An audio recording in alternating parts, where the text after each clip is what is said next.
Welcome to our channel. Today we how to connect make.com to Shopify for complex dropshipping workflows. Detailed guide step by step clearly. First, log in to your make.com account. From the dashboard, click on the Create a New Scenario button.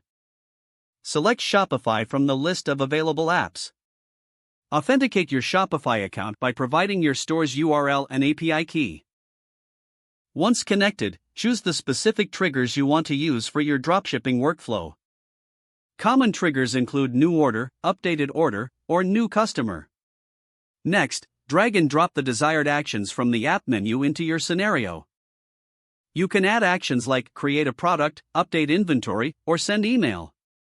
Set the necessary parameters for each action by make sure to map data fields correctly between triggers and actions. To handle complex workflows, consider adding filters or routers to manage different paths. You can also integrate additional apps like Google Sheets or a mailing service for better data handling.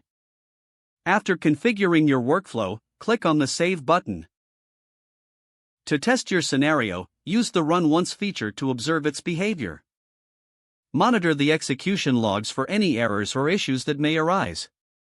If all runs smoothly, schedule your scenario to execute automatically at set intervals. Finally, make sure to review your scenario regularly to optimize for performance and efficiency. If the page does not load, refresh the browser or try again in a private or incognito window. Make sure you are using the correct email address, then retype it carefully to avoid small typos. If your password is not accepted, use the reset option and create a new strong password you can remember. Check your spam folder for verification or security emails, then complete any requested confirmation steps. Enable two-factor authentication if available to improve account security and reduce unauthorized access risk. After signing in, review your profile details so your contact information and settings are accurate and current. If you see an error message, note it down and try again after restarting your device and internet connection. Log out when you finish, especially on shared devices, to keep your account and payment information secure. If the page does not load, refresh the browser or try again in a private or incognito window. Make sure you are using the correct email address, then retype it carefully to avoid small typos. If your password is not accepted, use the reset option and create a new strong password you can remember.